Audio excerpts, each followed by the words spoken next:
पुण्यात्माओं, यहाँ पर आप देखोगे परमात्मा कबीर जी की महिमा और लीला, एक समर्थ के काम आप देखोगे। अभी तो आप बच्चे हो, फिर हिसाब लगाने लगोगे कि सचमुच ऐसा काम भगवान बिन हो सकता है। आपने गांव में, नगर में, शहर में आज तक कभी कोई पुस्तक बेचने वाला देखा था? परमात्मा के बच्चों के अतिरिक्त कोई प्याज बेच दे, कोई हरी मिर्च बेचता देखा होगा, कोई टिंडे बेचनिया भी मिल रहा होगा, पुस्तक बेचनिया नहीं मिल रहा। बेचना नहीं है, ये तो वैसे एक परमार्थ के रूप में सेवा कर रहे हैं, बेचते नहीं है। इस पुस्तक की कीमत नहीं बता सकते, लेकिन गांव-गांव में ये भेज रहे हैं, तो परमात्मा का आदेश है ये, और लेने वालों की कमी नहीं। परमात्मा के बच्चों को प्रेरणा भी परमात्मा ही करता है कि देखेंगे पढ़कर इसमें क्या लिखा है।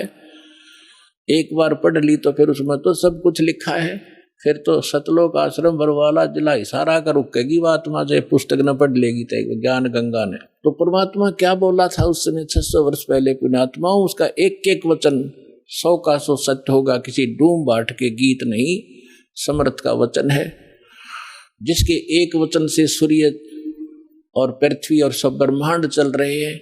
पृथ्वी एक सेकंड का भी आगा पीछा नहीं करती, अरबों वर्ष हो गए इसने घूमती ने, कोई लुब्रिकेशन नहीं, कोई इसकी मेंटेनेंस नहीं, और कोई इसको घुमाने वाला नहीं।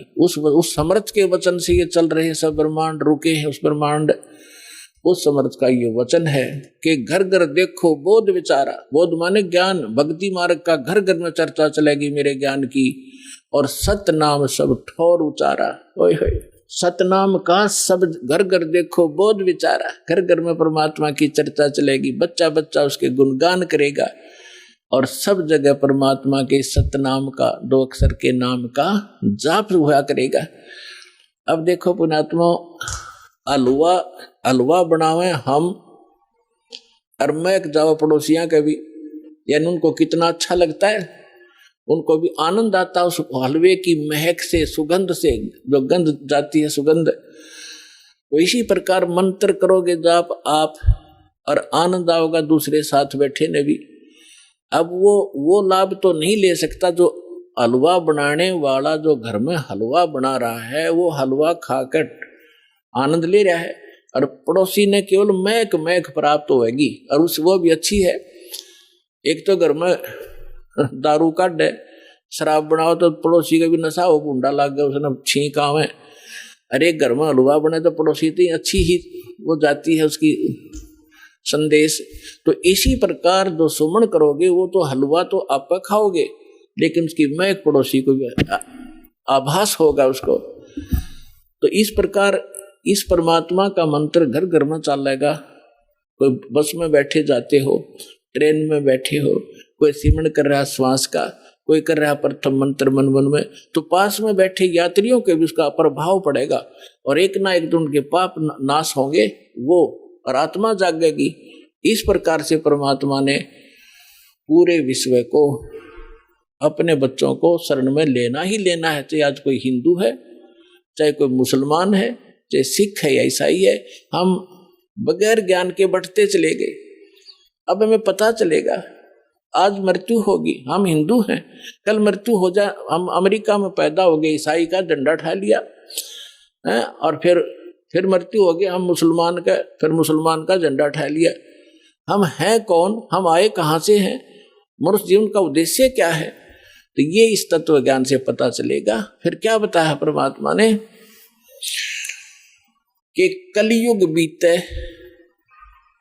5500 पाचा, तब ये मेरा वचन होगा साचा। 600 वर्ष पहले ये बात कहना कि घर घर में मेरे ज्ञान की चर्चा होगी और मेरा ही ज्ञान रहेगा, पूरा विश्व मेरी भक्ति करेगा धर्मदास, तो धर्मदास का गलेवा उतरे नहीं थी। तो परमात्मा ने कहा कि कलयुग बीते 5500 पाचा, तब ये वचन मेरा होगा साचा।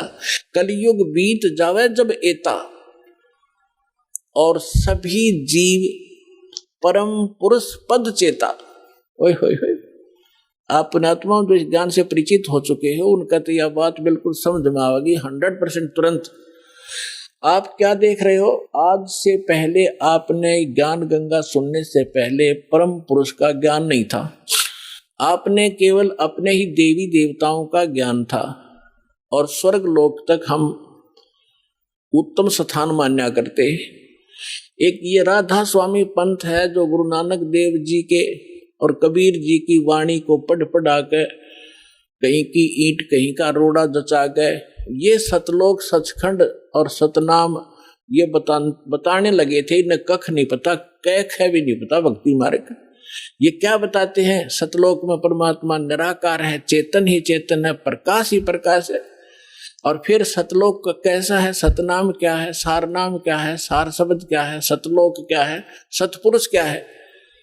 इनके परम धनी के वचन है शिवदयाल जी के, जिससे राधा स्वामी धन धन सतगुरु सच्चा सौदा धनो दादा जय गुरुदेव निरंकारी परंकारी जितने पंथ हैं ये उसी से निकले हैं, उसी के आधार से। वो क्या बताता है कि वही सतनाम है, सतनाम वही सतपुरुष है, सतनाम ही, और सतनाम ही सतलोक है, सतनाम ही सार शब्द है, सतनाम ही सतपुरुष है, सतनाम ही सार नाम है। कख है इनको पता। तो अब कहते हैं परमात्मा ने कहा है कि कलयुग बीत जावे जब एता और सभी जीव परम पुरुष पद चेता।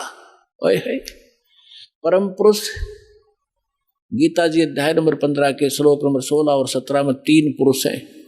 एक सरपुरुष ये ब्रह्म है, 21 ब्रह्मांड का स्वामी, और एक अक्षर पुरुष जो 7 संग ब्रह्मांड का मालिक है। ये दोनों परम पुरुष नहीं है, इसलिए गीता अध्याय नंबर 15 के श्लोक 17 में तुरंत कहा है कि उत्तम पुरुष है तू अन्य परमात्मा इति उदाहरत है। ये लोग धर्म अविश्य विवर्ती अवैश्वर है कि वो परम पुरुष तो कोई और है। उत्तम पुरुष, उत्तम माने श्रेष्ठ, परम माने श्रेष्ठ, परम पुरुष उत्तम पुरुष, श्रेष्ठ पुरुष, पुरुष माने परमात्मा, वो तो कोई इन दोनों से भी अन्य है, सरपुरुष और अक्षर पुरुष से। और वही तीनों लोकों में प्रवेश करके सबका धारण पोषण करता है। गीता अध्याय नंबर 18 के श्लोक 62 में कहा कि अर्जुन तो सर्वभाव से उस परमेश्वर की शरण में जा। एक ईश, एक ईश्वर, एक परमेश्वर। ईश ये सरपुरुष है और ईश्वर ये अक्षर पुरुष है। परमेश्वर वो परम अक्षर पुरुष है, परम अक्षर ब्रह्म है। तो उस परमेश्वर की शरण में जा, उसकी कृपा से ही तू परम शांति को और सनातन परम धाम को प्राप्त होगा। सनातन शाश्वतम स्थानम, सदा रहने वाले अविनाशी स्थान को प्राप्त होगा। गीता अध्याय नंबर 15 के श्लोक नंबर 4 में कहा कि तत्वदर्शी संत की प्राप्ति के उपरांत उस तत्व ज्ञान रूपी शस्त्र से अज्ञान रूपी अंधकार को काटकर उसके पश्चात परमेश्वर के उस परम पद की खोज करनी चाहिए, जहां जाने के बाद साधक फिर लौटकर संसार में कभी नहीं आते। और जिस परमेश्वर ने सारे ब्रह्मांडों की रचना की है केवल उसकी भक्ति करो और सब भक्ति त्याग दो। तो वो उस परम पद को खोजना चाहिए, परमेश्वर के उस परम पद को खोजना चाहिए। तो यहां परमात्मा वही बात कह रहे हैं कि कलयुग बीत जावे जब एता और सब जीव परम पुरुष पद चेता, उस परम पुरुष के उस परम पद की के सभी परिचित हो जाएंगे, उसके सभी ज्ञाता हो जाएंगे कि कोई सतलोक है जहां परमात्मा रहता है, वहां जाने से हमारे को सब सुख मिलेंगे, जन्म और मृत्यु का ये झंझट मिटेगा। अब यहाँ तो हमारा संग जन्म हो गए, भटकत्या ने मरते और जन्मत्या ने सारा जीवन संपत्ति जोड़ने में लगे रहते हैं। 1 मिनट में मृत्यु हो जाती है, वो जोड़ा जाड़ा यहीं रह जाता, आप गधा बनकर को मार के घर खड़ा होता है। ये कोई सांग है, कोई जीवन है? क्या लक्ष्य लेकर जी रहे थे हम? तो यहां पता चलेगा कि सब जीव परम पुरुष पद चेता, उसके परिचित होंगे, उसके ज्ञाता होंगे कि सचमुच वहां जाने से पीछा छूटेगा। जैसे आपकी मृत्यु हुई, फिर जन्म हुआ, परिवार बन गया, कैसा अच्छा लग रहा है, बहुत अच्छा। और 1 मिनट का भरोसा नहीं, क्या बिजली गिर जाए पूरा परिवार नाश हो जाए, किन कारणों से? तो परमात्मा ने कहा कि यहां से तो आपने जाना ही पड़ेगा। आप सुन रहे थे जगत गुरु तत्वदर्शी संत रामपाल जी महाराज जी के मंगल प्रवचन। अधिक जानकारी के लिए विजिट कीजिए हमारी वेबसाइट www.jagatgururampalji.org। संत रामपाल जी महाराज जी के शुभ आशीर्वाद से पूरे विश्व भर में 500 से भी ज्यादा नाम दीक्षा केंद्र हैं, जिन पर संत रामपाल जी महाराज जी द्वारा ऑनलाइन निशुल्क नाम दीक्षा दी जा रही है। अपने नजदीकी नाम दीक्षा केंद्र का पता करने के लिए संपर्क करें 8222880541।